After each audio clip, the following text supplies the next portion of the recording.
Hi Scorpio, hey, it's Angie with Feisty Butterfly Tarot, and today we are doing a reading. We're using the Fairies Oracle, and I decided for you to do the Everyday Witch deck.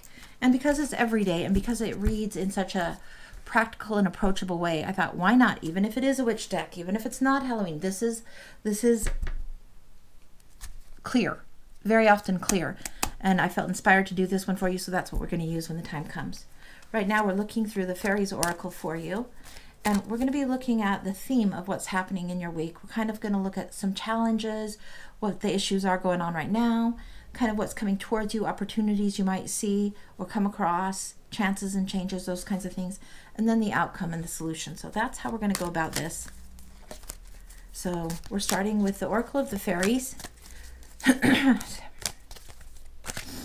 And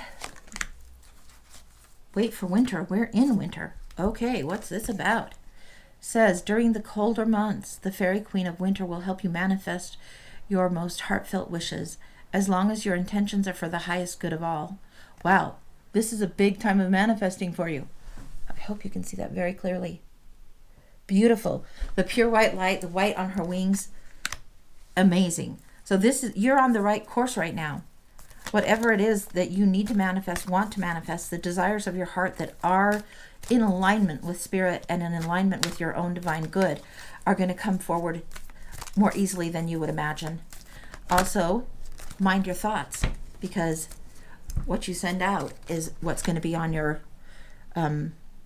manifesting list, basically. This says transformation. Transformation, Fairy tells you to surrender to a transformation in your life that's happening for your highest good. Again, for your highest good. Embrace this transformation. The best is yet to come. Often transformation in the land of tarot is seen as the death card, where something ends and then something moves forward. So it's kind of a necessary transition, moving from one into the other. Ooh, too many, guys. That's like 10 of them. Way too many. All right. So we're going to look for you, Scorpio, and see what's going on currently, maybe challenging you, maybe issues that are on your mind, those kinds of things. And this is Deborah Blake's Everyday Witch Tarot. Okay. Wow. All right. So you have some big, strong energy going on right now. What I'm seeing here is the Wheel of Fortune in upright and an underlying influence, the High Priestess in reverse. The Wheel of Fortune upright is all about cycles, just cycles of life, beginnings and endings, transformation, transition. One thing goes, another comes in.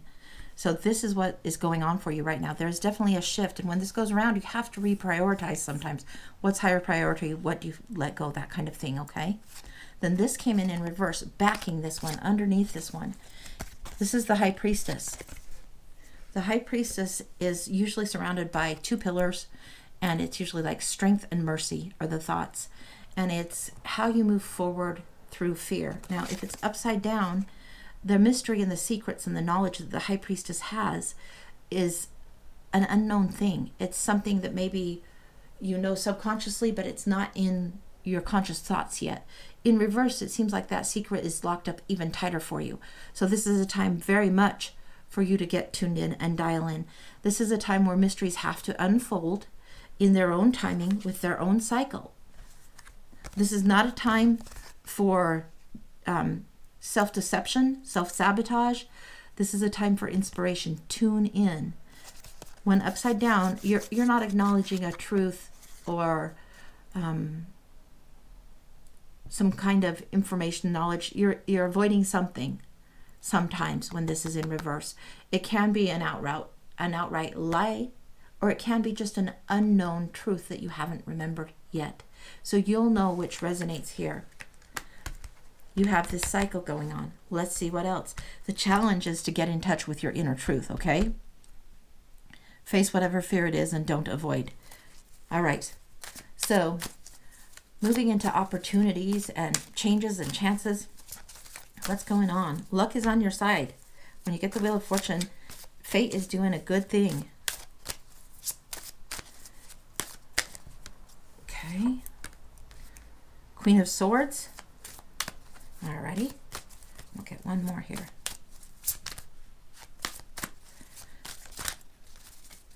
These are slippery, but I don't think that's it. They aren't kicking or giving as much. When, whoa, there we go. When I've got them in my hands, I follow their energy. All right. You have the Queen of Swords and the Knight of Wands. All right. Okay, so you know how I was talking like this is about transformation and sometimes death. You're having the Nine of Wands is being frazzled, being overwhelmed, but still taking your time and having the ability to stand strong. You still have the abilities, the skills, the resources to work a little magic here. You may have burnt out, been burnt through some things, been through a tough time, maybe suffered some wounds, maybe ego, maybe pride, maybe somebody just being a real shit, that kind of thing. But you're still standing. You're still holding the ground, holding the position, holding your own self where you know what you need to protect. Now, if you're in reverse, you might be overly defensive. You might be protecting when you don't have to, or you might not be recognizing that you do have the abilities, the skills, and the wherewithal to carry things forward. Underlying and backing this is the Queen of Swords. The Queen of Swords sometimes gets a bum rap. She's considered sometimes harsh or cold, when really she's just thinking things through. She does it in an analytical, logical way. She's taking time with her mind to reason things through and communicate clearly.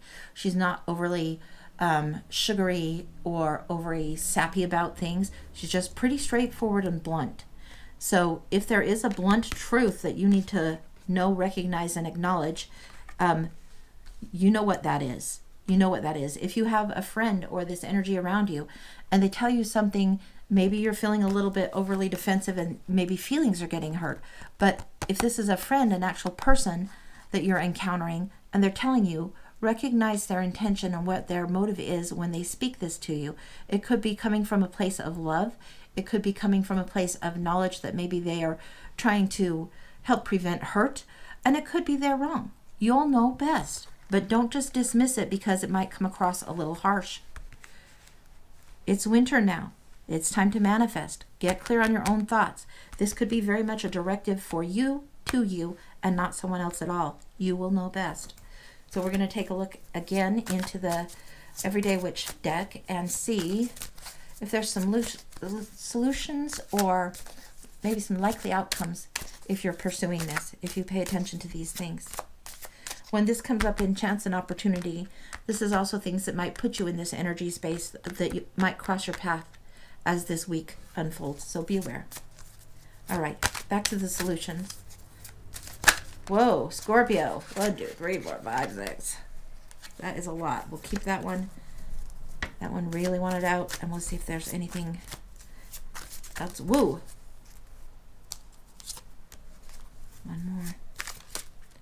Okay, and this one turned itself over. So that is the main there. Let's see what we've got. Star.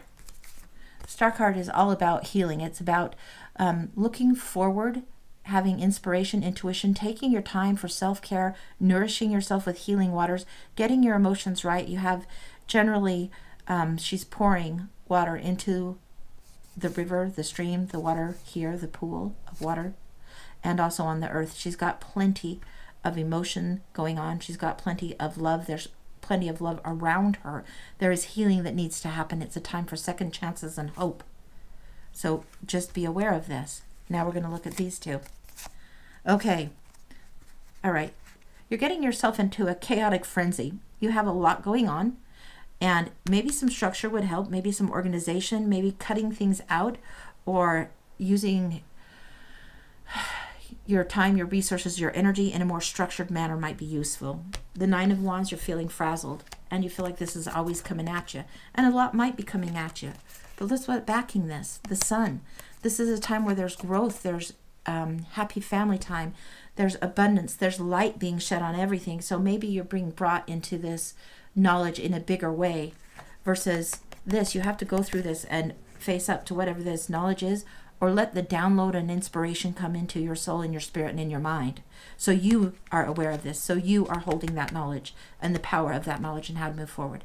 This is time where sunflowers bloom, and sunflowers are always leaning towards the sun, towards the light, growing. And then if they don't have enough sunlight, they rely on each other. That's the nature of sunflowers. So be aware. The star card here we've discussed. This is healing, transformation, manifestation, things coming in good for you right now. We're going to look one more time at the Oracle of the Fairies and see if we can leave you with any other information before we close this read. Whoa. Okay. You have asked for help. Angels and celestial beings who protect everyone, and the fairies say now is the time for you to ask for angelic assistance. And this specifically in your reading is you taking the time to get in tune with your angels, ancestors, with your divine nature, with your angel squad, whatever you call it, with God, with your maker, with however you see universal source, getting in tune intuitively. Ask for help from the higher source to help you be in your best self, to help with healing and help you move forward in this time. All right, that is what I have for you. Let me know how this resonated. Like, subscribe, tell a friend. Come again. All right, see you guys.